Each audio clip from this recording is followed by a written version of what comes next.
नमस्कार, आज के वीडियो लेक्चर में आपका स्वागत है। आज हम रामधारी सिंह दिनकर, जो हिंदी के बहुत एक प्रसिद्ध कवि हैं, उनके जीवन के बारे में जानेंगे। वीडियो शुरू करने से पहले एक निवेदन, अगर अभी तक आपने चैनल सब्सक्राइब नहीं किया है तो इसको सब्सक्राइब कर लें। तो आइए जानते हैं प्रसिद्ध कवि रामधारी सिंह दिनकर जी के बारे में। परिचय। रामधारी सिंह दिनकर हिंदी के प्रमुख लेखक, कवि और निबंधकार थे। वे आधुनिक युग के श्रेष्ठ वीर रस के कवि के रूप में स्थापित हैं। दिनकर जी स्वतंत्रता पूर्व एक विद्रोही कवि के रूप में स्थापित हुए और आजादी के बाद राष्ट्र कवि के नाम से जाने गए। वे छायावाद, जो एक युग हुआ है, उन कवियों की पहली पीढ़ी के कवि थे। एक और उनकी कविताओं में ओज, विद्रोह, आक्रोश और क्रांति की पुकार है, तो दूसरी ओर कोमल श्रृंगारिक भावनाओं की अभिव्यक्ति है। इन्हीं दो प्रवृत्तियों का चरम उत्कर्ष हमें उनकी जो कुरुक्षेत्र और उर्वशी नामक जो कृतियां हैं उनमें देखने को मिलता है। जन्म। दिनकर जी का जन्म 24 सितंबर 1908 को बिहार के बेगूसराय जिले के सिमरिया गांव में एक सामान्य किसान रवि सिंह और उनकी पत्नी मनरूप देवी के पुत्र के रूप में हुआ था। दिनकर जब 2 वर्ष के थे तब उनके पिता का देहावसान हो गया और परिणाम स्वरूप दिनकर और उनके भाई बहनों का पालन पोषण उनकी विधवा माता ने किया।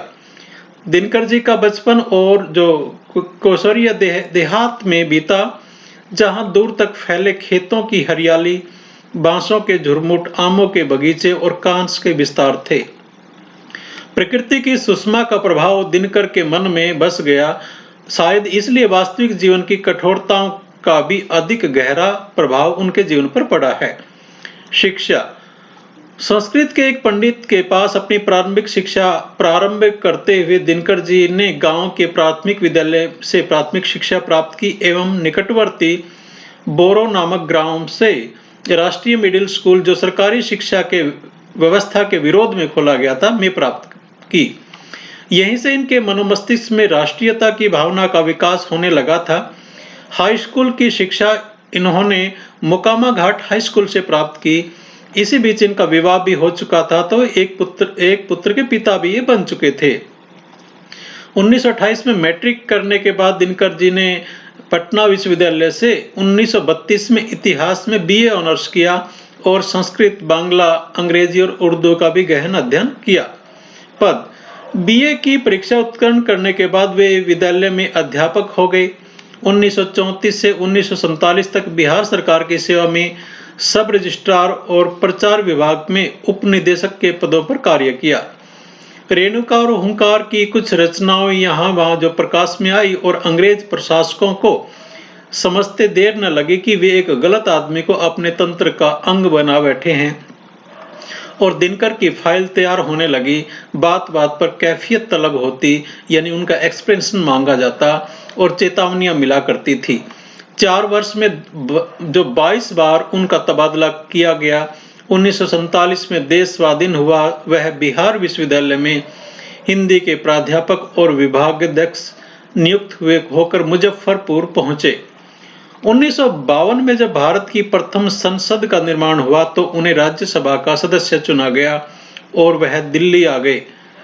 दिनकर जी 12 वर्ष तक संसद सदस्य रहे। बाद में उन्हें सन 1964 और 65 ईस्वी तक भागलपुर विश्वविद्यालय का कुलपति नियुक्त किया गया, लेकिन अगले ही वर्ष भारत सरकार ने उन्हें 1965 से 71 के बीच में अपना हिंदी सलाहकार नियुक्त कर लिया।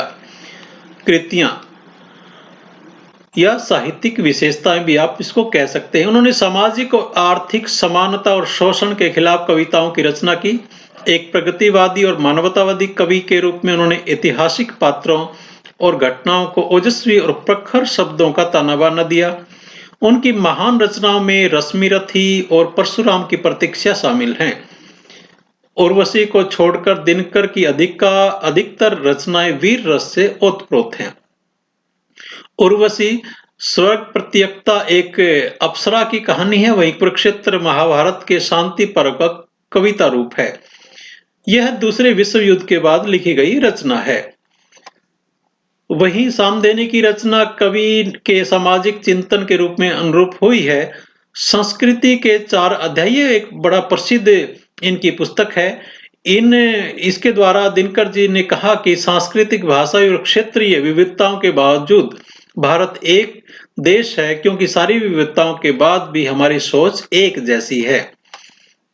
यहाँ पर वो काव्य कृतियां जो उन्होंने लिखी है, दिनकर जी ने बारदोली, विजय संदेश, प्रणभंग, रेणुका, हुंकार, रसवंती, द्वंद्व गीत, कुरुक्षेत्र, धूप छां, सामधेनी, बापू, इतिहास के आंसू, धूप और धुआं, मिर्च का मजा, रश्मि रथी, दिल्ली, नीम के पत्ते, नील कुसुम, सूरज का ब्याह, चक्रवाल, कविश्री, सीपी और शंख, नए सुभाषित, लोकप्रिय कवि दिनकर, उर्वशी, परशुराम की प्रतीक्षा, आत्मा की आंखें, कोयला और कवित्व, मृत्यु तिलक, दिनकर की सूक्तियां, हारे को हरिनाम, संचयता, दिनकर के गीत, रश्मि लोक, उर्वशी तथा अन्य श्रृंगारिक कविताएं।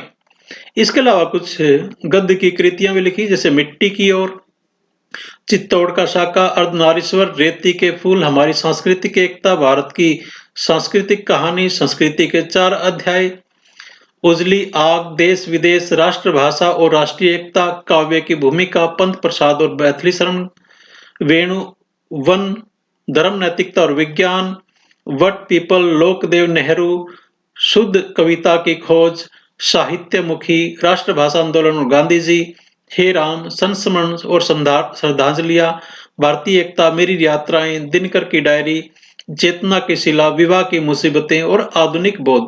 ये बहुत सारी जो पुस्तकें हैं उन्होंने लिखी हैं, और इसी के परिणाम स्वरूप बहुत सारे सम्मान भी इनको मिले हैं। दिनकर जी को उनकी रचना कुरुक्षेत्र के लिए काशी नागरी प्रचारणी सभा उत्तर प्रदेश और भारत सरकार ने सम्मानित किया।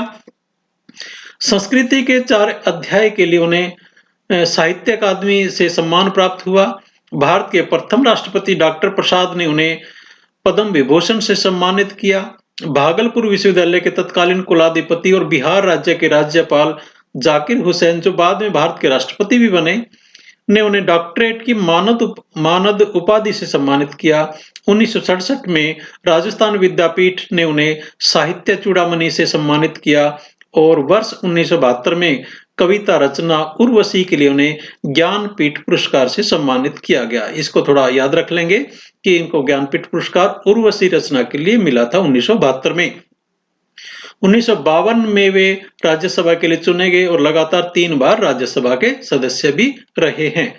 और मृत्यु, दिनकर जी की मृत्यु 24 अप्रैल 1974 को चेन्नई में हुई थी। तो ये आज हमने जाना कि जो हमारे राष्ट्रकवि हैं दिनकर जी, रामधारी दिनकर जी, उनके जीवन के बारे में हमने जाना। आशा है ये वीडियो आपको पसंद आई होगी। आपका धन्यवाद। जय हिंद, जय भारत।